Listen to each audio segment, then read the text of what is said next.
আইপিএলের মেগা নিলাম ঘিরে অনেক উত্তেজনা উন্মাদনা তৈরি হয়। অনেক বড় বড় ক্রিকেটার অপেক্ষায় থাকেন আইপিএলের মেগা নিলামের জন্য। এই নিলামে ফ্র্যাঞ্চাইজিগুলো টাকার বস্তা নিয়ে মাঠে নামে।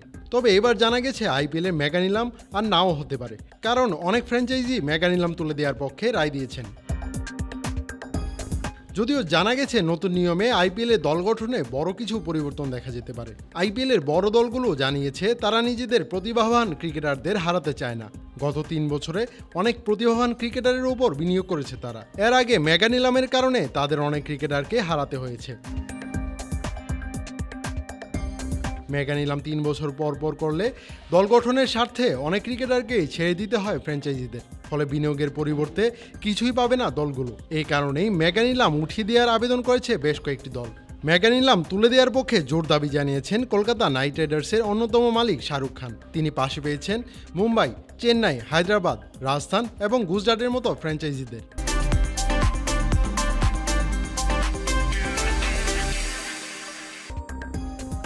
তবে দিল্লি 3 বছর পর পর মেগা নিলামের পক্ষে মত দিয়েছে। নিজেদের দাবির পক্ষে দলটির কর্তা পাথ জিন্দাল জানিয়েছেন তারা অবাক হয়েছেন মেগা নিলাম তুলে দেওয়ার পক্ষে অনেক ফ্র্যাঞ্চাইজি দাবি তোলায়। দিল্লির সঙ্গে পেয়েছে পাঞ্জাব, লখনৌ ও বেঙ্গালুরুর মতো দলকে।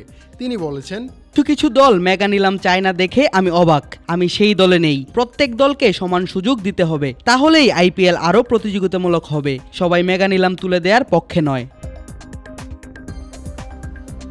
এদিকে আইপিএলের এবারের মেগা নিলামের আগে 5-6 জন ক্রিকেটার ধরে রাখার পক্ষে মত দিয়েছে ফ্র্যাঞ্চাইজিগুলো। সেই সঙ্গে সমান সংখ্যক রাইট টু ম্যাচ কার্ড দেওয়ার পক্ষেও তারা।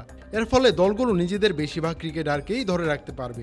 মেগা নিলাম তুলে দিতে চাওয়া দলগুলোর মধ্যে বেশিরভাগেরই শক্তিশালী একাডেমি রয়েছে।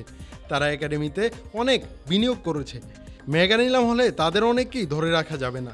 রাজস্থান রয়্যালসের কথাই ধরুন, তারা ইয়াজভি জায়সওয়াল, রিয়ান পরাগ, ধ্রুব জুরেলের মতো ক্রিকেটারকে বছরের পর বছর ধরে পরিচর্যা করেছে। তারা এরই মধ্যে অনেক পরিণত হয়ে উঠেছেন। এবার মেগা নিলামের কারণে তাদের ছেড়ে দিতে হচ্ছে। যদি 4 জন ক্রিকেটার রিটেইন করা যায় তাহলে তারা হয়তো Sanju Samson, Jos Buttler, Trent Boult ও যুবেন্দ্র চাহালের মতো ক্রিকেটারকেই ধরে রাখবে। এদিকে মুম্বাই ইন্ডিয়ান্স বিনিয়োগ করেছে তিলক বর্মা, টিম ডেভিড, আকাশ মাদওয়াল ও নেহাল ওয়াদেহারের মতো ক্রিকেটারের উপর। এবার তাদেরকেই ছেড়ে দিতে হচ্ছে। সবকিছু ঠিক থাকলে তারা রিটেইন করবে রোহিত শর্মা, জসপ্রীত বুমরা, হার্দিক পান্ডিয়া ও সূর্যকুমার যাদবের মতো ক্রিকেটারকে। এদিকে কলকাতার ছেড়ে দিতে হচ্ছে হর্ষিত রানা, রমনদীপ সিং, বরুণ চক্রবর্তীর মতো ক্রিকেটারদের। এ কারণেই মূলত বড় দলগুলো মেগা নিলামের বিপক্ষে মত দিয়েছে। এমনটা হলে বড় ধাক্কা খেতে পারে আইপিএলের বাকি দলগুলো। এবার দেখার বিষয় চূড়ান্ত সিদ্ধান্তে মেগা নিলাম বাদ দেওয়া হয় কিনা। সৈয়দ সামি, ক্রিক ফ্রেন্সি।